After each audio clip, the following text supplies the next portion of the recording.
Selamat malam Sobat Atlantis. Kita ketemu kembali di acara Majelis Rebuan. Kita melanjutkan eh, diskusi minggu lalu tentang Wonderland di episode kedua, di mana episode sekarang ini adalah lanjutan dari minggu lalu. Kita membicarakan tentang di mana itu letak Wonderland dan seperti apa. Nah, kali ini topiknya semakin menukik. Kita akan membicarakan adalah makhluk-makhluk apa penghuni Wonderland itu. Nah, kita tunggu narasumber kita, Mas Agung Bimo Sutejo. Ini saya lagi di luar kota, di Semarang, jadi mohon maaf terlambat 5 menit. Ada di tim di belakang kita ada Mas Nogo Tapaangin di Jogja yang akan menjawab pertanyaan-pertanyaan chat rekan-rekan. Nah, ini Mas Agung sudah mulai masuk.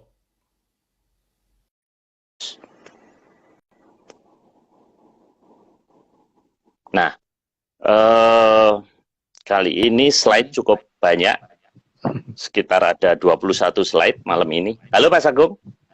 Halo, Halo, kedengeran Mas suara saya? kedengeran? Jelas banget Oke, Pak, kenceng malah. oke. Makasih Mas, saya lagi di Semarang nih. Tuh, jauh banget tuh Ben. Kirain di Surabaya. Mencari itu area 36 nggak ketemu, ketemunya steak di sini di Gumaya Hotel. Oh, ketemu itu nggak Pak nasi ayam di. Kalau saya ada langganan nasi ayam di Semarang tuh, enak banget itu depan Paragon. Tapi kaki lima.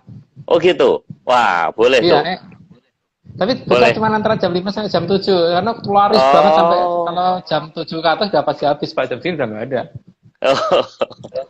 oke Mas Agung, kita lanjutkan Mas Agung. Ini rekan-rekan sudah pada menyimak ini. Nah ini kita malam ini cukup topik kita sudah mulai menukik.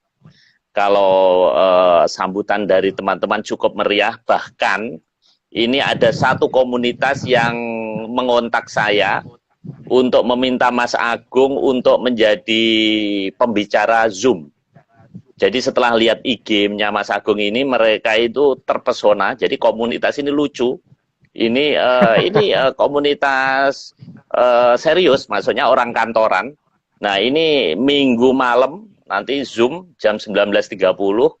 Jadi Mas Agung akan menjadi pembicara tunggal dalam acara webinar Atlantis. Ini luar biasa ini. Oke Mas, kita lanjutkan Mas. Ini gambar pertama. Ini seperti kayak ombak Mas ya.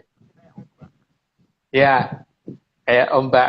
Karena saya nyari gambarnya susah, jadi ya sebenarnya gambar itu dulu yang Oke. saya dapatkan. Eh, jadi gini Pak, di sana itu kalau gelombang laut itu kalau kita membedakan bermacam-macam ya. Jadi ada yang biasa, ada yang nggak biasa. Yang nggak biasa itu yang kita namakan kayak alon bandeng. Itu biasanya susun tiga gelombangnya. Jadi susun tiga, terus nggak ada, terus susun tiga lagi, nggak ada, susun tiga itu berarti kayak alon bandeng. Itu ciri khas ketika Hmm, ratunya sana akan datang seperti itu. Yang sering kita hadapi kalau kita ke pantai selatan. Itu seperti itu. Dan ya, hmm, kalau pertanda itu sudah ada, berarti kita harus menyiapkan apa-apa yang memang harus kita persiapkan, gitu biasanya seperti itu. Jadi hmm, eh, pada dasarnya ada dua kemungkinan itu bisa terjadi. Biasanya dipilih wilayah tuh yang acak ya, jadi tidak selalu di satu tempat yang sama terus itu. Biasanya agak pindah-pindah. Tergantung dari tahun kemarin kita dimintanya kan ke Pantai Apra. Kalau tahun hmm. yang berikutnya nggak tahu ya, ini tergantung permintaan di mana gitu. Di Cuman mana itu Mas? Pantai biasanya Apra itu di mana Mas? Pantai Apra Cianjur di Pak, mana? Hmm, Cianjur, di hmm, Cianjur. Jadi eh, yang jelas ketika kita mendatangi tempat tersebut, walaupun itu siang, walaupun itu malam, walaupun itu pas hari libur sekalipun, pasti kosong. Itu yang uniknya itu aja sih. Nggak ngerti kenapa hmm, terkondisi daerah itu kosong. Padahal itu harusnya pantai rame gitu. Gitu. Seperti hmm, waktu dulu ketika kita diminta ke daerah Pantai Krakal ya Krakal sepi, walaupun daerah itu daerah pariwisata. Selalu begitu. hmm. Tapi Nah, yang kita hafalin kira-kira ya, itu maksudnya apa Mas? Ada tiba-tiba ada ombak susun tiga ini maksud dari alam sana ini apa? Mau ngasih ke Hanya kita untuk apa? Sinyal apa? hanya untuk kode kalau ke kita. Jadi seperti halnya ke waktu Bapak Plaret Viral di Karso dulu masih Sugeng, dulu juga begitu. Dia memberitahukan juga begitu. Pokoknya kalau ini sudah Susun 3 ini udah datang, Raswe, gitu. Nggak akan lama gitu. Beliau pasti akan datang, gitu. Jadi seperti itu. Hmm. Dan memang dipilih pantainya selalu yang begitu. Jadi yang nggak ada orang. Jadi ketika menampakkan diri sebagai wujud manusia biasa supaya tidak ada orang melihat. Itu yang ini. Oke, Kalau Mas. itu pasti Mbak itu pasti tahu lah Mbak siapa Pembayun itu pasti tahu kan temennya Pak Marius. Kan dulu ketika Bopo Pleret masih Sugeng kan itu orang Keraton Jogja sama Hamengkubuwono ke-9 itu kan masih ada kan juga di Keraton Jogja yang sering yang pertemuan beliau kan. Gitu. Jadi ya memang ini apa namanya bukan gaib kalau menurut saya karena memang pertanda semuanya juga real semua gitu bukan sesuatu hal yang ini. Kebetulan, Pak Marius, kebetulan memang ada Mas Agung diminta untuk ketemu sih. Saya udah terima ini WA-nya. Nanti dengan ke Gusti Pembayun perlu ada sesuatu kelihatannya. Mungkin tertarik juga dengan IG Mas Agung nih. Iya. Iya Mas, gimana Pak Mas? Marius, kemarin kan ada usulan kalau nggak salah ya tentang penulisan tanggal dan jam itu. Ya, mohon maaf mungkin bagi yang mengusulkan kita harus membenarkan atau karena mungkin kita dianggap kurang tepat atau gimana kalau sesuai aturan internasional. Tapi masalahnya yang kita ikuti kan aturan menyan, Pak. Oh iya sesuai iya aturan iya. menyan, kita tidak bisa merubah itu gitu. Jadi mohon maaf tidak bisa diterima usulannya. Jadi punya pakem tersendiri ya Mas ya. Oke. Nah, ini apa Mas? Gambar berikutnya ini. Itu Pak, apa namanya? Hampir sama dengan yang tadi ya, cuman itu kalau dilihat dari atas posisi kan kita agak susah banget menemukan gambar alun bandeng tadi Pak. Jadi ini menunjukkan posisi itu dan itu ketika pas kita di Pelabuhan Ratu. Ingat loh Pak, di sepanjang pantai selatan kita yang pakai nama pelabuhan itu cuma satu kan, cuma satu nama. Oh iya. Pelabuhan Ratu. Oh iya ya. Coba cek sepanjang pantai selatan kita. Artinya memang pernah terjadi pertemuan di situ dari Kerajaan Mataram dan yang mungkin dikira di Delepeh Kayangan dan sebagainya itu menurut saya tidak harusnya di daerah Jawa Barat pertemuannya malahan bukan di daerah sana walaupun beliau kemudian keturunannya ada di Jogja dan Solo tapi awal-awal pertemuan ada di sekitar Jawa Barat. Ada di sana. Kalau di Samudra Beach Hotel kamar 308 itu katanya Bung Karno suka ketemu dengan Ratu Kidul itu benar nggak? Atau ini beda lagi cerita, bukan Atlantis yang Mas Agung maksud ini? Sama Pak, makanya kan BK juga Bung Karno dulu kan kalau berangkat ke sana itu naik mobil itu kan yang Fiat 124 atau 125 itu yang warna hitam itu yang kemudian diambil ketika BK nggak ada kemudian diserahkan ke Bapak Pleret itu. Bapak Pleret kan juga kalau sowan ke sana juga menggunakan mobil itu nyebrang laut Pak. Jadi mobil itu ngambang di atas laut jadi tidak tenggelam gitu. Jadi itu kan dari sana ditarik dulu ini jembatan dari sana. Kemudian mobilnya ditaruh di atas itu, ditarik ke sana. Karena apa? Kalau misalkan itu terjadi secara gaib, itu seharusnya mobil tersebut tidak berkarat di bagian bawah. Karena di bagian bawah kendaraan tersebut bisa dilihat itu berkarat dan karatnya itu kelihatan kalau ada garam-garamnya sedikit gitu, Pak. Itu masih ada itu di Pleret. Ya itu kan menunjukkan bahwa mobilnya dibawa ke sana itu kan utuh, Pak. Itu kembalinya juga utuh itu. Berarti kan itu bukan jin. Bukan peri, tapi manusia. Jadi kan berarti bahwa Wonderland ada, tapi di sebelah ini ada 3, sama salah satunya ada di sebelah selatan kita gitu. Mas Agung, makanya, ini makhluk dari Wonderland ini kalau dari penjelasan Mas Agung kan punya teknologi yang tinggi, tapi kemunculannya kenapa kok pakai kain jari seperti apa ya, maksudnya seperti bukan yang digambarkan di filmnya Steven Spielberg yang makhluk aneh kayak gitu. Itu kenapa Mas? Kan mestinya harusnya kan kayak Star Trek atau mungkin kayak apa namanya yang pakai baju-baju apa canggih gitu. Tapi kok kenapa kok seperti pakai jarit, baju warna hijau? Kenapa ini Mas? Simbol-simbolnya kalau memang ini teknologi dia tinggi kok hanya seperti nenek moyang kita. Kan namanya aja Gilang Kencono Pak ya. Gilang itu mengkilat, Kencono itu emas. Jadi harusnya pakainya emas, bukan warna hijau. Yang pertama.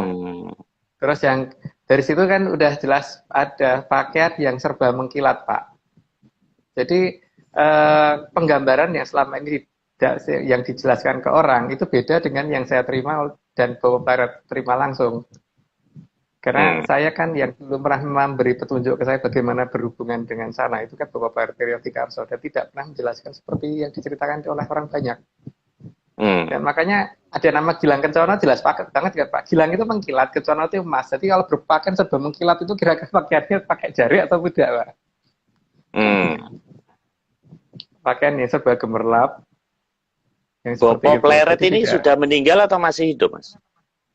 Dulu sekarang sudah meninggal, tapi paling tidak di rumahnya beliau itu yang ada di Desa Pleret itu masih tersedia ininya, kendaraan yang pernah dipakai ke sana masih ada dan untungnya sopirnya masih hidup Pak. Oh gitu, wah boleh juga tuh iya. apa namanya diwawancarai. Mumpung di Semarang, ke selatan aja Pak. Nanti biar diantar sama teman yang di Jogja, jadi biar teman di Jogja yang nganterin. Jadi bahwa ini real, bahwa sopirnya masih hidup. Kalau sopirnya masih hidup kan masih bisa cerita Pak. Bagaimana ketika beliau mengantarkan masuk ke laut. Gitu. Jadi mobil Fiat ini benar-benar secara physically masuk nyemplung ke laut gitu Mas? Iya, iya. Masuk nyemplung ke laut dan ngambang, bukan bles hilang itu, bukan ngambang sampai ketika terus ditutupi alun banteng kemudian nggak ada gitu. Itu kan ditarik masuk. Jadi ini ada kaitannya dengan alun banteng ini ya, ombak ini. Iya. Iya. Kenapa Mas Agung Bung Karno? Kenapa kan kita punya presiden, setelah itu ada 6 lainnya, kenapa hanya Bung Karno? Yang saya curiga justru ini Pak ya, mereka kayaknya yang setelah itu kayaknya tidak peduli kan, dan cenderung lebih percaya kalau itu gaib sehingga dianggap tidak ada. Dan seperti itu. Kalau Bung Karno kan tidak. Sekarang beliau bisa menyatakan bahwa besok sebelum matahari terbit, Irian Jaya harus jatuh ke tangan Ibu Pertiwi. Dengan kekuatan apa Pak? Irian waktu itu dikuasai Amerika, dikuasai Belanda, dibantu oleh Amerika dan beberapa negara itu, tapi kita benar cuman besok pagi sebelum matahari terbit mereka sudah pada pergi. Yang membuat mereka pergi siapa? Armada dari mana? Oke. Siapa yang melindungi BK sehingga di granat nggak meninggal waktu di Cikini? Oke Mas, kita lanjutkan. Ini prasasti Batu Retno itu ada di Jogja. Dalam prasasti tersebut terdapat beberapa relief. Salah satu relief yang kita cermati adalah relief yang di sebelah kanan itu ada gambar kuda bersayap. Gitu. Ini Mas ya? Ya, gambar kuda bersayap. Itu bisa gampang kok di Google, gampang ada. Tapi lebih baik kalau memang masih penasaran didatengin aja di Batu Retno, itu ada itu prasastinya. Batu Retno itu di mana Mas? Di daerah mana? Batu Retno itu di daerah Jogja. Di daerah Jogja. Jadi gampang kok Pak. Jadi petilasan Batu Retno gitu dicari itu pasti dapat.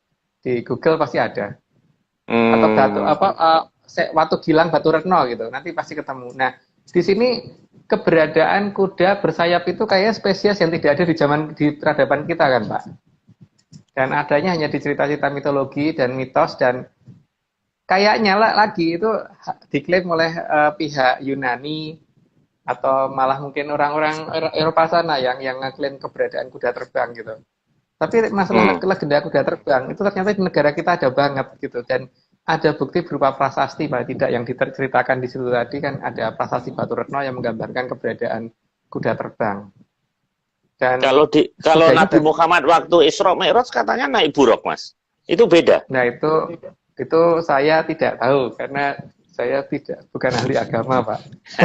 Oke. Jadi yang saya jelaskan cuman yang terjadi di negara saya gitu. Jadi yang terjadi di negara saya di masa lalu gitu. Karena yang saya ketahui kan itu. Kalau penghuni Lemuria tuh katanya juga seperti punya sayap gitu Mas, bener nggak? Sebelum Atlantis katanya Lemuria. Nah, penduduk Lemurian ini katanya makhluknya bersayap gitu. Itu betul nggak? Ya, bukan Pak, manusia biasa semuanya. Cuman, jadi kan gini Pak, di negara kita dulu pernah ada kerajaan namanya Medang Kamulyan. Dalam bahasa Sanskerta, Kamulyan itu juga dikatakan Kamurian. Nah, biasanya orang Jawa itu kan ada beberapa penggal kata terdepan biasanya dihilangkan, seperti Kang Mas itu disebut Mas, Kak Mbak Yu disebut Yu gitu aja kan, atau Mbak gitu aja. Berarti kalau Kamulyan itu Mulyan atau Murian gitu kan.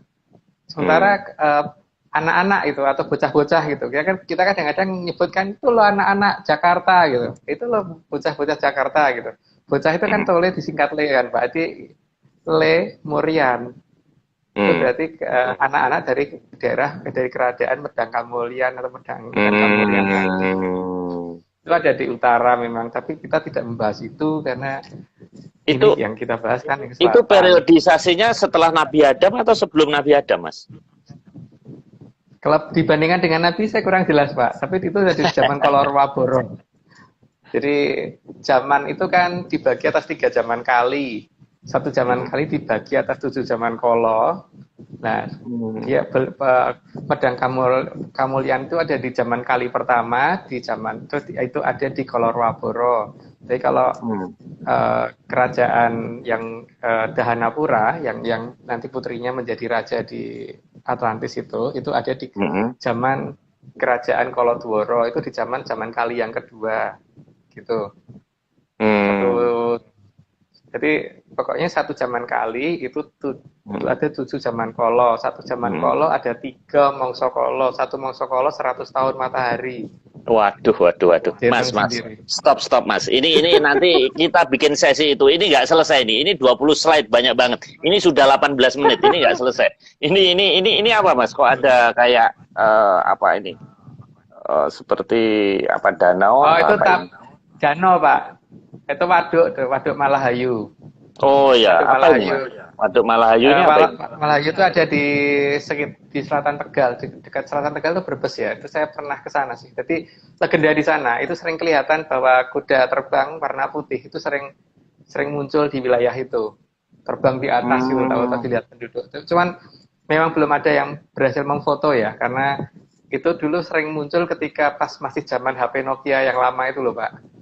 Jadi belum zaman yang sekarang. Moga-moga aja dalam beberapa waktu dekat muncul lagi gitu. Tapi ya pernah muncul kok sebenarnya di Jakarta.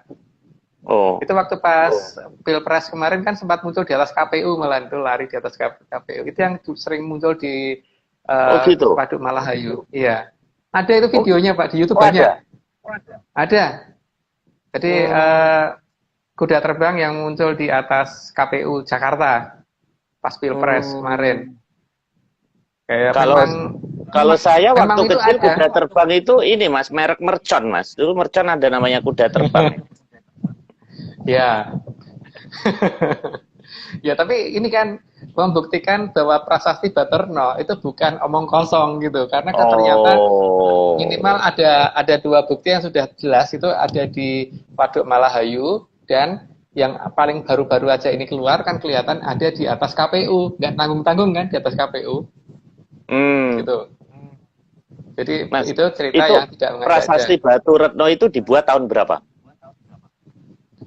Kalau ngurut tahunnya bingung Pak, karena standar tahunnya kan beda dengan Masehi.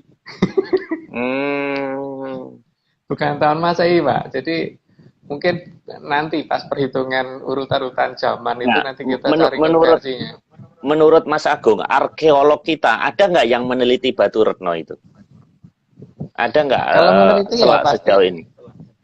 Kalau saya pikir Pak, yang meneliti pasti ada Pak. Cuman standar mereka kan mencari berdasarkan literatur. Itu kan problemnya. Bukan berdasarkan menyan seperti saya. Kalau saya kan berdasarkan menyan. Nggak ada literatur yang nanya kepada yang bikin siapa gitu kan. Atau paling tidak nanya kepada orang yang ada di zamannya siapa itu, tatanya. Jadi biar ada penjelasan. Ya, Jadi seperti halnya kalau geologi biasa, ini ketemu dia nanya ke Google. Kalau Mas Agung bakar menyan, batunya ditanya gitu ya. Begitu Mas. bisa batunya, bisa orang yang hidup di zamannya, atau bisa ya yang jelas gini loh Pak. Ketika 4.000 tahun lagi, Pak Marius kan udah nggak ada. Dan Pak Marius bukan presiden. Ketika ada anak kecil nanya ke Pak Marius bahwa yang di zaman yang dulu, yang Marius dulu, itu kira-kira kerajaannya berbentuk apa itu? Loh, bukan kerajaan, negara kita dulu namanya Republik Indonesia. Memang gitu kan. Ditanya istananya di mana, Pak Marius pasti bisa jelasin lah, istananya pasti di Gambir. Soal istana dalamnya seperti apa mungkin Pak Marius nggak tahu, tapi Nggak paling tahu. tidak posisi istana pasti tahu kan. Posisi istana pasti tahu, nggak mungkin nggak. Terus bahkan bisa cara nulisnya bagaimana ya? Cara nulisnya pasti bisa ngajarin kan, A B C D E dan angka 1 2 3 dan seterusnya pasti bisa ngajarin. Jadi kalau misalkan ketemu terus kemudian oh aku dulu kepala negara di zaman Indonesia gitu, tapi terus kemudian cara nulisnya gimana? Wah, belum waktunya, itu nggak mungkin banget Pak dijawab begitu. Tidak akan ada leluhur menjawab belum waktunya ketika pertanyaan itu menyangkut tentang masalah tulisan. Tidak mungkin. Dan tidak mungkin tidak diberitahu kalau menyangkut masalah di mana posisi kerajaan, itu nggak mungkin. Kata-kata belum waktunya itu saya belum pernah dengar sih. Dan itu juga harus ditekankan ke bahwa planet ke saya juga seperti itu. Jangan pernah menerima leluhur kalau bicara dengan kata-kata belum waktunya. Karena tidak ada yang ngomong belum waktunya, kecuali kalau dia palsu, bukan leluhur. Tapi di DCI Kerso kan juga nggak boleh Mas. Di Jawa ada unen-unen. Ya, DCI Kerso itu kalau kita menanyakan yang belum terjadi Pak. Tapi kalau sesuatu yang sudah terjadi kan bukan DCI Kerso. Misalkan kita menanyakan gimana sih posisi kerajaan Kediri sebetulnya gitu. Itu bukan DCI Kerso karena sudah terjadi di masa lalu Pak. Tapi jangan lupa bahwa di Indonesia itu struktur bahasa kita itu sudah terbentuk bahwa present, past maupun future itu semuanya present. Artinya memang nenek moyang kita sudah menggabungkan itu semua di masa sekarang. Artinya nggak ada di kerso seperti itu gitu loh. Kecuali kalau kita melakukan sesuatu tindakan yang seharusnya dilakukan hari Rabu, kita lakukan hari Senin gitu. Itu di kerso. Memang Mas Agung, saya pernah baca literatur asing. Jadi ada ilmuwan yang membuat penelitian. Dia bilang bahwa kalau masa lalu itu energinya kan ada. Nah, kalau ini ada satu alat menangkap energi masa lalu, berarti kita bisa tahu. Tapi kalau masa depan itu kan belum terjadi. Jadi kalau kita ngomong masa depan itu bohong berarti. Tapi kalau kita bilang masa lalu itu benar. Karena itu sudah terjadi dan energinya sebetulnya tersimpan di alam semesta. Itu benar nggak, Mas? Nah sekarang gini Pak, kalau misalkan kita hanya ngomong tentang masa lalu, itu mungkin kita bisa lihat yang paling gampang gini. Kalau saya melempar batu, maka batu itu butuh waktu untuk mencapai sasaran. Gitu ya. Kalau kita melihat suatu bintang itu yang kita bisa lihat itu kan cahayanya sampai ke mata kita, yang bisa kita lihat kan cahayanya, bukan bintangnya langsung masuk mata kita gitu kan. Nah, ini artinya bintang pada saat jalan dari posisinya menuju ke kita itu kan berarti akan ada keterlambatan karena cahaya butuh waktu kan. Dalam 1 detik dia menempuh jarak 300.000 km. Berarti kalau dia dikatakan jaraknya 6 juta tahun cahaya, berarti sampai ke mata kita itu terlambat 6 juta tahun. Artinya bintang yang kita lihat 6 juta tahun yang lalu atau sekarang ini nggak tahu dia masih di situ atau udah pindah tempat, kita nggak ngerti. Artinya masa lalu bisa dilihat gitu kan. Pak Marius setiap hari juga bisa kan lihat masa lalu, tapi bukan masa lalu kejadian yang di negara ini, tapi negara kejadian di angkasa luar gitu. Itu masalah masa lalu, jadi artinya masa lalu memang bisa dikembalikan, itu bisa banget. Terus kemudian untuk masa depan, kalau masa depan itu tidak bisa dilihat, maka tidak akan ada ceritanya Sri Haji Joyoboyo meramalkan kondisi masa depan, Pak. Karena semuanya itu pasti. Dan tidak ada ceritanya orang kemudian mengalami namanya deja vu. Jadi kan Pak Marius pernah mengalami kan ke ini lagi menuju ke suatu tempat di mana tahu-tahu kok kayak pernah ke sini sih. Dan urutannya persis seperti yang pernah dialami, entah itu lewat mimpi entah apa itu, tapi pernah tergambar seperti itu kan, Pak. Dan setiap orang pasti mengalami itu kan. Kalau masa depan nggak ada, gimana mungkin itu ada, Pak? Ya kan? Jadi ada. Jadi kita itu hanya berjalan di garis yang sudah digariskan, tapi kalau masa lalu sudah ditentukan, apa gunanya kita hidup, Mas? Sorry, masa depan sudah ditentukan, apa gunanya kita hidup? Ngapain juga kita sekarang kayak begini, toh nasib kita juga sudah ditentukan? Itu bagaimana tinjauan Atlantis? Gini Pak, masalahnya kan yang namanya jongko itu harus digenapi ya. Jadi kalau misalkan suatu keadaan yang sudah harusnya akan terjadi, misal ya gini aja, misalkan Pak Mario sekolah, di sekolah itu pasti nanti ada yang namanya ulangan harian, ulangan umum sampai ke Eptanas mungkin kalau zaman dulu, kalau sekarang mungkin UN udah nggak ada kali ya sekarang. Itu harus dilalui semua kan Pak. Bukan berarti ini kan, tapi garis besar yang diberikan itu tidak detail ke runtutan semua cerita, cuman dari plot ini ke plot ini, plot ini ke plot ini itu sudah harus begitu, tidak bisa dirubah. Makanya yang dibaca sama nenek moyang kita di sini bahwa ini di sini, ini di sini itu harus sesuai urutan yang sudah mereka terima gitu. Dan kenyataannya nggak salah gitu loh, bahwa ada pernyataan bahwa besok tanah Jawa bakal kesingget-singget gitu. Ya betul kan, ketika awal corona kemarin beberapa wilayah ditutup gitu. Bahkan ada PSBB beneran gitu. Penutupan jalan dan sebagainya. Bahkan hari ini Jakarta PSBB total lagi, Mas. Tadi Gubernur Jakarta mengumumkan jam 19.58. Makanya semua mal tutup, mati deh kita. Makanya saya nggak bisa balik ke Jakarta. Iya. Mulai tanggal 14 ya. Jadi tadi udah diumumkan, jadi total, bukan transisi lagi. Kalau total itu sudah seperti dulu lagi, nggak ada transportasi umum, ganjil genap dihilangkan.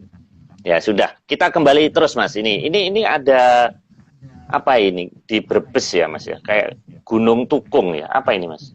Ya, Gunung Tukung. Gunung Tukung itu tempat di mana sering munculnya kuda putih terbang, Pak. Itu legenda, itu masyarakat sekitar sana tahu banget itu bahwa Gunung Tukung itu sering banget di situ, sering muncul di sana.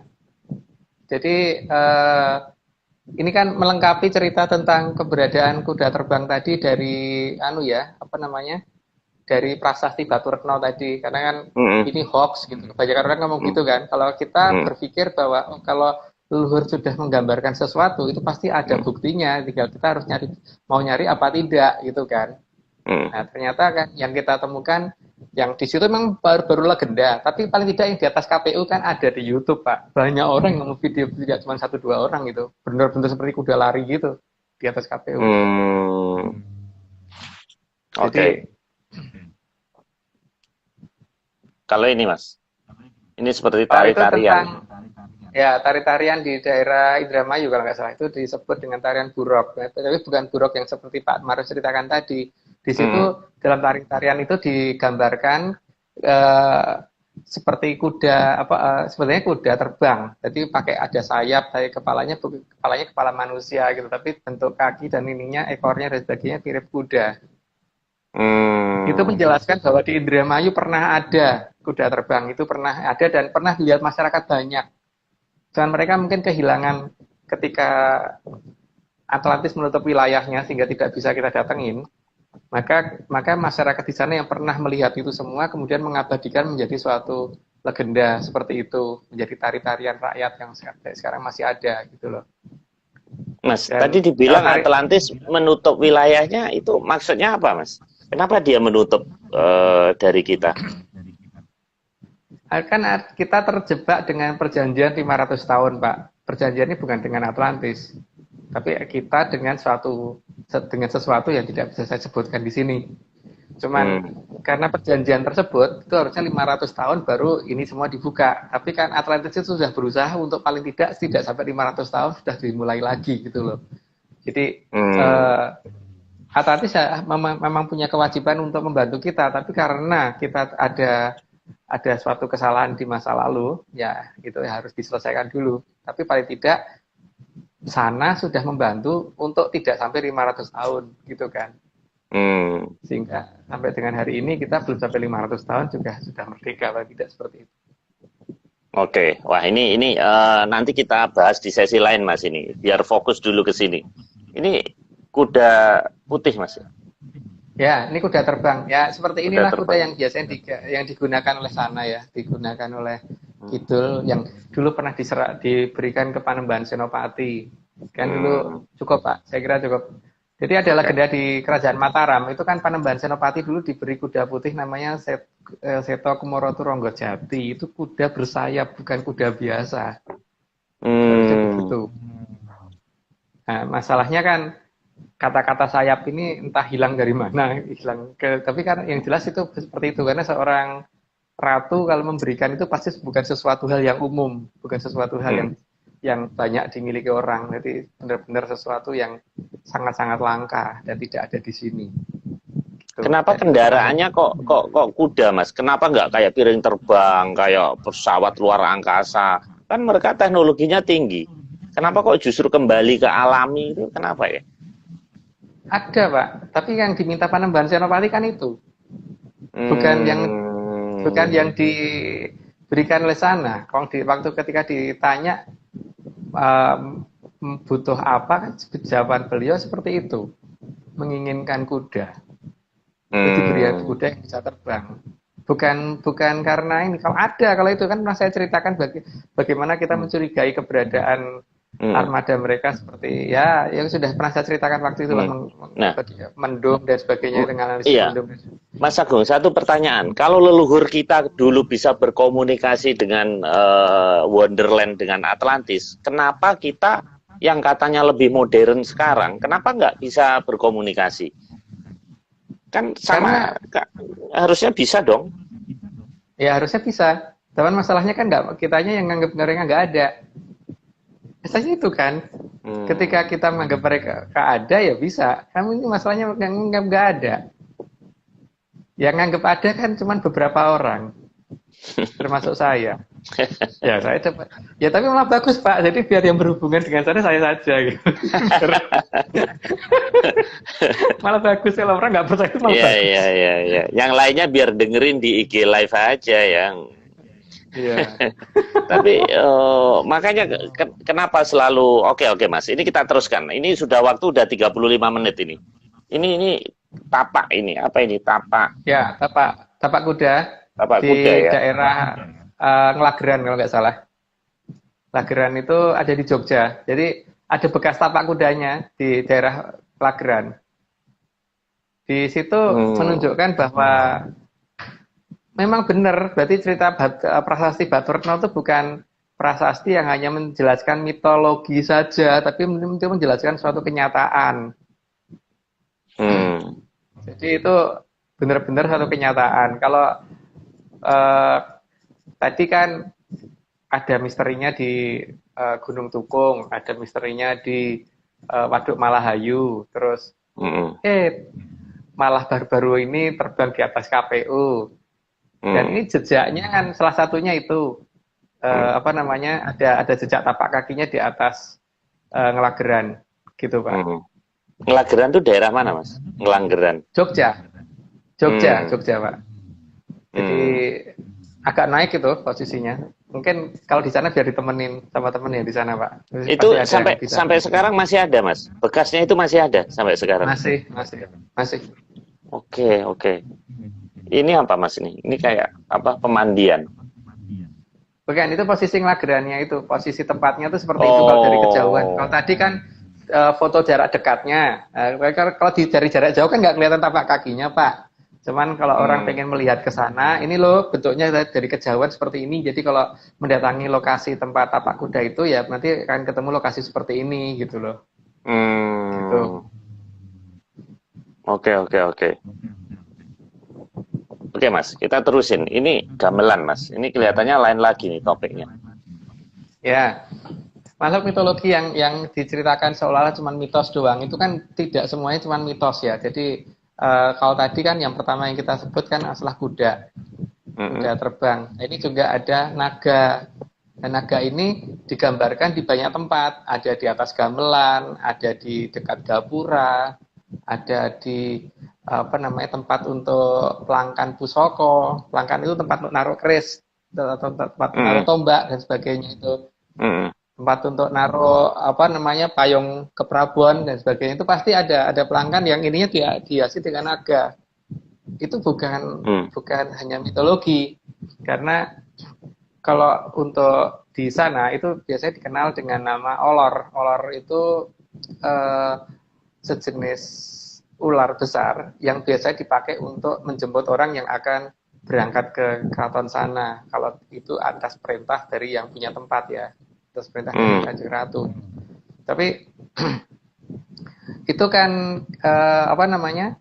Makanya kita kemudian menamakan di dalam mata angin kita kan ada utara itu lor kalau dalam bahasa Jawa. Ular kalau menangkap kan lolor gitu kan. Karena memang kita mengenal istilah olor itu adalah yang digunakan untuk menjemput. Itu ada di beberapa cerita rakyat tentang bagaimana Panembahan Senopati dijemput untuk berangkat ke sana menggunakan olor itu ada, Pak. Dan kemudian supaya kita tidak lupa, mungkin ya, bentuknya digambarkan di atas gamelan, terus kemudian di apa namanya di dalam pelangkan pusaka, pelangkannya tombak, pelangkannya payung keprabon dan sebagainya gitu. Gitu. Nah itu seharusnya ada, cuman masalahnya kita nggak nyari, jadi nggak ada. Iya, Gitu, iya, Pak. iya. Memang jadi saya baru-baru ini ketemu dengan orang yang mempelajari alam sana. Jadi awalnya gambar-gambar itu dia pikir ngawur gitu. Termasuk dewa-dewa di apa namanya di Mesir segala. Tapi setelah dia ngelihat penampakan itu ternyata bener gitu. Jadi leluhur kita itu bikinnya ternyata nggak ngarang, memang ngelihat penampakan, melihat yang vision dia seperti itu terus kemudian diwujudkan gitu Mas ya. Jadi nggak ngawur ya, nggak asal gambar aja ya Mas. Ya. Nah Jadi, ini itu kan bentuk lain yang ada di Taman Sari, Pak. ya. Ada di Taman Sari. Itu kan hanya menunjukkan Taman Sari, ingat loh Pak, sebagai tempat pertemuannya Raja-Raja Mataram dengan Ya. Kanjeng Ratu kan. Dan di situ ada di titik awal di gerbangnya ada itu gitu. Jadi di sini memang Ini Mas ya lengkapnya ya. ya lengkapnya itu kalau dari kejauhan. Jadi memang bisa masuk ke sana kalau dijemput sama itu. Makanya kenapa ombak tidak ada ketika pas itu ada di kanan kiri, terus kemudian baru jembatan yang transparan gitu disampaikan sampai ke daratan, baru mobilnya Bobo Pleret masuk ditarik ke sana gitu kan. Jadi baru sehingga bisa menyampai ke sana dan kemudian ditutup lagi, masuk lagi sehingga ularnya masuk lagi, kemudian ombak normal lagi.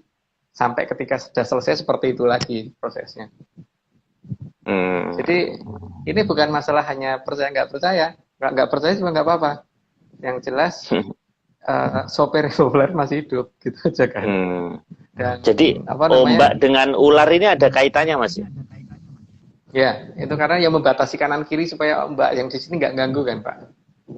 Terus kemudian di sini supaya daerah sini supaya tenang alir airnya, gitu. Dan itu menunjukkan memang keberadaan itu ada. Oke Mas. Ini seperti patung Garuda di Bali, Yaksa, Mas. Pak. Garuda Yaksa. Ya, patung di Bali. Ya, Garuda. Nah, itu kan juga menunjukkan ini ya. Jadi dasar yang paling utama saat ini kan ini yang kita bahas di sini adalah beberapa makhluk-makhluk yang ada di sana yang tidak ada di sini. Yang tadi kan ada kuda terbang, terus ada naga, terus ada itu. Aduh banyak banget kalau diurut sih. Karena apa namanya? Ya bagi yang pernah ke sana pasti ngeliat, tapi kalau bagi yang belum ya nggak tahu. Nggak percaya nggak apa-apa. Jadi tapi gini loh Pak ya, bahwa keberadaan makhluk-makhluk tadi itu terkadang tanpa kita sadari itu muncul di kita, muncul di depan kita, tapi kita nggak sadar itu mereka gitu. Ya seperti yang paling gampang dilihat yang sempat tervideo ya, ini yang sempat tervideo kan kuda terbang tersebut yang terbang di atas KPU itu jelas banget kelihatan gitu. Terus gini ya, untuk menganalisis keberadaan Atlantis itu yang paling gampang itu kalau kita melihat dari beberapa hal. Yang pertama kan kalau kita membandingkan antara ini apa namanya batas cakrawala di pantai selatan dan batas cakrawala di pantai utara. Nanti kan kelihatan di batas cakrawala di pantai selatan itu ada lapisan abu-abu. Dan kalau sunset, matahari itu hilangnya tidak sampai ke itu ke Bawah. lautan, jadi hilang di batas abu-abu ini, ya. Tapi di pantai utara kan enggak. Itu satu.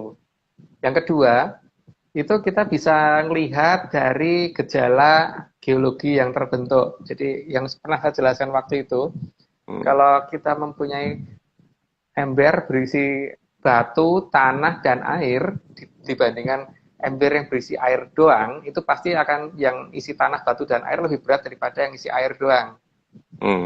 Maka kalau ini misalkan kita anggap suatu kasur, kita tekan dengan tekanan yang rendah, dengan tekanan yang tinggi, maka di daerah yang kita tekan dengan tekanan yang tinggi, maka di sini akan menggunung, akan terjadi pola menggunung yang lebih tinggi daripada yang di sini, gitu kan Pak?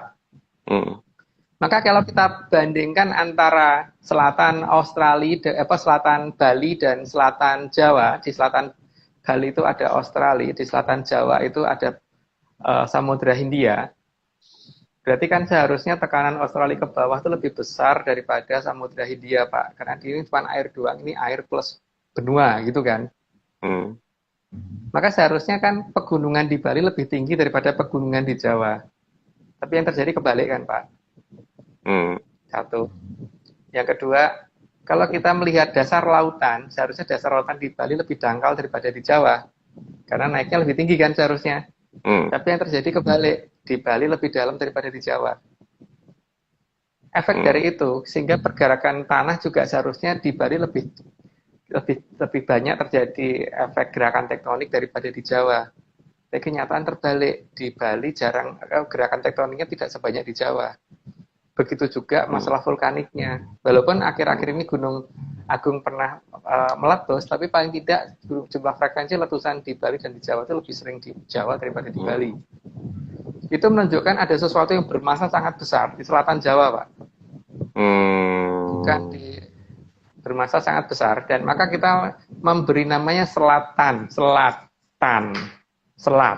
buatan. Jadi ada sesuatu di selatan kita. Yang pertama mengganggu sunset, matahari saat sunset. Terus yang kedua ada pengaruhnya terhadap Pulau Jawa karena massa yang sangat besar tadi yang mengakibatkan adanya perubahan ini kontur tanah yang ada di utaranya gitu. Kalau saya pernah dengar teori Mas Agung, kalau bumi 23,5 derajat karena ada massa besar di selatan itu gimana? Makanya membuat jadi miring. Iya, karena kan gini, kalau ini matahari mempunyai massa yang besar dan bumi mempunyai massa juga. Maka di titiknya paling berat itu pasti akan mengarah ke arah matahari kan. Seperti halnya kalau misalkan kita punya zaman dulu sih kayak ada mainan kayak ballpoint yang ada di atasnya ada kayak mata gitu, Pak. Kalau dibalik matanya tetap akan menuju ke arah atas terus, itu kan sebenarnya karena di bawahnya lebih berat.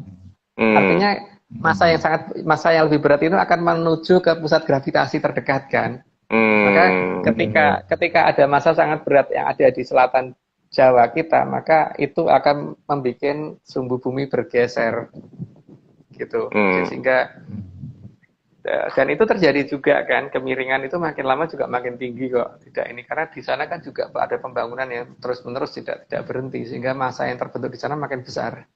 Gitu. Oh, jadi Atlantis ini masih lagi membangun ibu kota negara juga, Mas, kayak kita ternyata ya. Ya, kan orangnya juga bertambah, Pak. Orangnya juga bertambah terus. Jadi tidak stuck mereka. Nah, kenapa mereka memilih bumi, Mas? Kan banyak planet-planet lain katanya yang layak dihuni. Kenapa mereka memilih di selatan dan di bumi? Kalau kita perhatiin dari beberapa serat kuno, Pak, itu tidak cuma di bumi. Makanya dulu waktu pas Gajah Mada melakukan Sumpah Palapa, itu kan dalam beberapa tulisan yang dikatakan akan ditaklukkan oleh beliau, itu ada beberapa nama-nama wilayah yang tidak ada di bumi. Gitu. Artinya apa? Ada. Yang di luar ada. Tapi di sini juga ada. Makanya Pak Maris pernah saya tunjukin kan, apa yang kalau misalkan pas bulan sabit lihat deh di belakang bulan itu ada apa gitu. Kelihatan double kan Pak, ada Iya. sesuatu yang disembunyikan di belakang bulan juga. Gitu. Makanya gravitasi bumi akan berubah pada saat bulan ada di atas dan di bawah, sehingga pada saat malam hari akan kecenderungan setelah tanggal 27 September 2017 orang akan jadi susah tidur kalau malam, tapi kalau siang tuh ngantuknya amit-amit. Kenapa Mas? Tadi 2017. Kenapa 2017 Mas? Karena sesuai dengan Jongkok itu istana Balai Kambang yang ada di atas itu kan sudah mulai mendekat bumi harusnya sekitar tanggal 27 September 2017. Itu bisa dihitung dengan menggunakan bandul, kita hitung perubahan gravitasi yang ada. Paling alat paling sederhana kan itu ya, bandul. Tapi kalau mempunyai alat untuk yang lebih bagus untuk menghitung gravitasi ya lebih baik. Ini Mas, ini rumit ini. Ini kita jadi melebar ini. Ini kita buka sesi lain. Kita teruskan. Ini baru gambar ke-12 ini. Ini bisa ambiar semuanya ini nanti. Ini apa Mas? Ini kita fokus dulu deh ke sini. Ini apa Mas? Itu Garuda Yaksa penggambaran dalam bentuk wayang, Pak.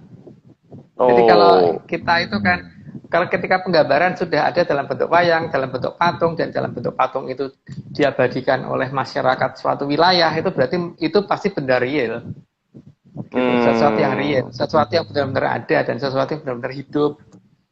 Bukan sesuatu yang mitos. Karena zaman sekarang ini kayaknya paling gampangnya kalau nggak bisa ngelihat, dianggap orang lain juga nggak bisa ngelihat itu loh Pak. Jadi kalau pakar nggak melihat, maka semuanya pasti tidak melihat. Begitu. Dan cilakanya Mas Agung bukan PhD ya, bukan dokter ini ya, yang dapat dari itu ya. Dokternya dari Menyan sih masalahnya ya. Jadi ya nggak dianggap lah. Oke Mas, kita lanjutkan. Ini kuda putih. Oh ini yang tadi Mas Agung bilang ya. Ini ya. Ya itu yang terbang di atas KPU. Ya itu kuda putih yang terbang di atas KPU. Dan itu terbang jalan loh ya. Jadi kalau di video kelihatan itu kan di YouTube ada gitu. Itu. Iya. Cuman sayapnya nggak kelihatan memang. Tapi itu kuda ada beneran dan itu bukan awan. Itu benar-benar kuda terbang. Gitu. Jadi lihat aja Pak nanti di YouTube. Pasti ada. Banyak kok yang memvideo. Kalau yang memvideo cuma 1-2 orang ya berarti itu hoax. Itu banyak orang yang sempat melihat. Kalau ini di negara lain ini Mas. Ya, di negara lain juga pernah muncul.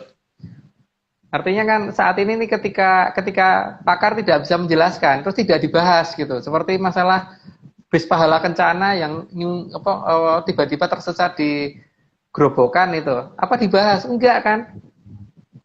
Padahal itu harusnya segera dicari alasannya kenapa kok bisa ada tiba-tiba di tengah hutan yang di kanan kiri depan belakang tutupan pohon jati semua itu masuknya gimana coba bisnya? Kalau bukan pakai teleportasi kan nggak mungkin. Mas Agung, yang jangankan itu ya, yang dentuman kemarin, yang waktu pandemi ya kalau nggak salah, yang bergetar itu sampai jam 3 subuh di Bintaro dan di BSD itu jendela saya itu bergetar dan kita satu komplek keluar semuanya itu jam 3 dan ternyata di Bandung juga ada. Itu aja sampai sekarang nggak ada penjelasan ilmiahnya Mas. Itu gimana itu? Aneh nggak? Iya. Ya memang mereka begitu. Kalau nggak bisa menjelaskan terus nggak dibahas dan nggak boleh dipertanyakan dan dianggap dicari hal yang seolah logis dan tidak boleh ditanya lagi gitu. Setahu saya itu nggak bisa seperti itu. Terus cari penyelesaiannya. Kalau tidak bisa dijawab secara teknologi, ya jawab secara Menyan harus bisa gitu kan. Yang jelas Pak Aris pernah saya beritahu tentang keberadaan Sungai Berantas kan Pak. Cuma jangan dibahas saat ini. Itu ada hubungannya dengan itu gitu aja. Oke Mas, ini waktu makin mepet. Ini gambar kuda putih ya? Ya, gambar kuda putih. Harusnya tadi itu menggantikan gambar yang tadi Pak. Yang tadi tapi karena sudah terlanjur ya sudah yang tadi. Oke. Ini Pekalongan Mas, kota Pekalongan. Dalam bahasa Jawa, kalong itu ada dua macam arti. Yang pertama, kalong itu bisa berarti burung kalong, yang bentuknya kayak kelelawar, atau kalong berarti berkurang. Jadi perkalongan itu ada daerah yang dikurangi karena daerah itu di hidden. Jadi Oh, kalau Pak maksudnya Maris dikurangin mau kalong ya. ya, Kelong, ya, kelong kalau bahasa Jawa. ya, iya. Kalau Pak Maris pengen mencari salah satunya, mungkin paling gampang di situ. Tapi harus teliti banget mencari itu dengan bawa kompas atau apa macam-macam untuk mencari di sana. Itu jelas dari namanya sudah menunjukkan bahwa ada wilayah yang disembunyikan itu. Gitu. Ini ada lagi Cikalong, Mas. Iya. Kalau dalam bahasa Jawa itu ci itu kadang dibaca si kan. Jadi si kalong itu daerah si yang apa si kalong daerah yang hilang sama artinya sebenarnya. Berarti wilayah yang hilang itu tidak cuma di satu wilayah. Jadi yang saya maksud dengan beberapa yang kita sebut dengan area 36 itu. Jadi ada beberapa wilayah yang hilang. Oh, ke situ maksudnya. Kalau ini Kali Progo, Mas. Ini hubungannya apa ini? Progo itu kan artinya yang meragakan ya. Jadi apa namanya dami. Jadi Kali Progo itu menunjukkan bahwa ada batas wilayah yang di mana sebelah baratnya ada nama daerah yang melambangkan suatu menggambarkan suatu wilayah yang sebetulnya gitu loh. Memperagakan. Jadi keberadaan Kali Progo. Makanya terus ada namanya Kulon Progo toh, Pak. Nah, ini nih Kulon Progo ini ya. Iya. Ya, ini ya. Ada namanya Kulon Progo, berarti ada di wilayah ya, ditunjukkannya ada di wilayah sebelah barat. Jadi kalau mau mencari urutannya ada di sebelah barat. Itu kan maksudnya peragaan ditinggal itu ada di sebelah barat. Artinya beberapa bangunan yang ditimbun sengaja ada di barat. Bukan ditimbun alami ya, ditimbun sengaja. Ditimbun sengaja. Contohnya kayak Gunung Lelakon, itu kan piramid yang ditimbun sengaja. Itu ada di wilayah sana. Dan itu bisa kalau mau nguji baik geolistrik atau mikroseismik atau apa, pasti ketemu. Tapi, ya itu, kalau mau menggali harus ngerti dulu yang namanya Aji Kemayan. Kalau tidak, ya digali kayak apa, nggak akan ketemu. Gitu. Karena memang ditutup oleh mereka. Nanti mereka hanya mau dibuka oleh pihak-pihak tertentu saja, tidak bisa dengan orang-orang yang hanya mengandalkan teknologi, nggak akan bisa. Jadi ada passwordnya, Mas ya? Ada. Dan passwordnya itu bukan, kalau password itu kan cuma satu kata, Pak. Kalau ini kan satu mantra panjang, jadi tidak pendek. Seperti menggunakan pusaka itu kan tidak semua pusaka passwordnya sama, beda-beda tiap pusaka, dan itu tidak pendek. Misalkan ada yang Hanoto Soro, Gandawa Inarcoyo, Matangyeru, dan seterusnya gitu ya. Bener. Ini kita bukan dukun. Rahasia password kok dikasih tahu ya. Itu kalau ditulis kira-kira sampai ada berapa bait ya tuh 2, 4, 5, 6, 7, 8 ada 13 cukup 13 kalimat. Jadi bukan password namanya kan harusnya apa namanya pas puisi atau apa. Karena bentuknya suatu kalimat panjang, berarti bukan beberapa jenis kalimat, bukan satu kalimat saja gitu. Bahkan seperti yang di Bosnia itu, Mas, yang itu juga seperti kayak kalimat password juga itu, yang penelitian Mas Agung itu. Iya. Yang Banyumasan itu, kota Banyumas itu. Kan gini Pak ya, beberapa wilayah di luar negeri, mereka mau mengakui apa tidak, tapi nyatanya bahasa kita ada di sana dijadikan nama kota gitu kan. Lucu ya. Iya. Itu mungkin hanya Mas Agung aja ini yang meneliti kota-kota di Bosnia kok pakai nama Banyumasan, bahasa ngapak itu. Mungkin sejarawan manapun nggak akan pernah tahu itu, nggak pernah tertarik meneliti itu ya. Petunjuk menyamu. Iya. Kalau saya kan dasarnya itu dapat petunjuk dulu baru kita nyari, bukan kita mencari berdasarkan logika kita, tidak. Kita udah petunjuk dulu baru kita berjalan untuk mencari, gitu. Dan semua itu harus bisa masuk dalam logika yang betul, gitu. Jadi jangan pada dasarnya dogmatis katanya dan sebagainya tidak. Jadi seperti ketika saya menjelaskan Atlantis tadi, itu ada beberapa dasar yang benar-benar harus ada bukti nyata dan beberapa penelitian yang kita jalankan sesuai dengan yang diperintahkan. Penelitiannya gini loh, Ger, gitu kan. Baru kita jalanin. Alatnya ini loh, ya, gitu, kita ini. Kalau misalnya pinjem nggak ada aja yang masih akan minjemin, gitu. Karena kalau udah perintah itu nggak bisa, Pak, dicegah. Seperti Ini, misalkan, ya, kita disuruh nyoba menggunakan alat biolistrik. Sewa alat biolistrik itu sekitar 14 juta per hari. Tapi kalau namanya perintah, ya ada aja orang yang minjemin malah minjemin sebulan nggak apa-apa, Pak, dipakai. Malah bagus kan? Makanya kita dapat data ya dapat terus gitu. Mau pakai peralatan apapun asal memang disuruhnya begitu ya kita jalanin seperti yang disuruh. Kayaknya Mas Agung ini perlu ketemu KSP. Staf ahli itu kantor staf ahli kepresidenan itu kan dananya kan banyak kan bisa sekarang kan beda presidennya kan mungkin ada dana untuk danain penelitian Mas Agung ini. Ya tapi kan mereka dasarnya nggak mau pakai basement Pak. Dan kita kalau dirubah pakai nama kearifan lokal mungkin kita mundur. Iya. karena lebih baik kita nggak kehilangan dari. Iya. Dan mereka lulusan luar negeri semuanya, Mas. Mana percaya menyan? Iya kan? Kalau nggak percaya nggak apa-apa. Padahal saya kan. Iya, padahal Yesus lahir pun itu padahal menyan ya waktu itu ya kan dikasih oleh itu kan dari timur kan itu menyan juga kan. Gitu. Saya lupa Pak, nggak tahu. Oke Mas, ini tinggal 2 Mas. Ini waktu tinggal 3 menit Mas. Ini mata angin apa nih? Ya dalam mata angin itu menunjukkan bahwa posisi yang kita lihat itu ada wilayah yang sangat aneh di daerah barat daya. Daya artinya kekuatan kan Pak. Kekuatan kita ada di barat selatan gitu loh. Terus jelas-jelas lautannya ada di selatan kita gitu. Samudra itu di selatan kita. Kenapa kita ngomong barat laut sama timur laut ada di utara?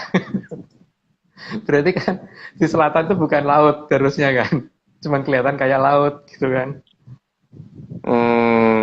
Kenapa namanya barat daya dan tenggara gitu Mas ya? Sedangkan yang di sana timur laut, barat laut gitu kan. Iya. Kalau lautnya di selatan, kenapa barat laut sama timur lautnya di utara? Oh. Ya, jadi kan di selatan itu bukan laut, bukan samudra seharusnya. Kenapa nggak dinamakan barat samudra itu barat daya, terus timur samudra itu timur tenggara gitu? Kenapa yang di utara aja yang dikatakan barat daya harusnya barat utara gitu kan? Di tenggara harusnya timur utara gitu. Karena lautnya di selatan kok. Itu kayak kebalik kan Pak? Oh iya. Kenapa namanya barat laut dan timur laut ya? Padahal lautnya di selatan gitu.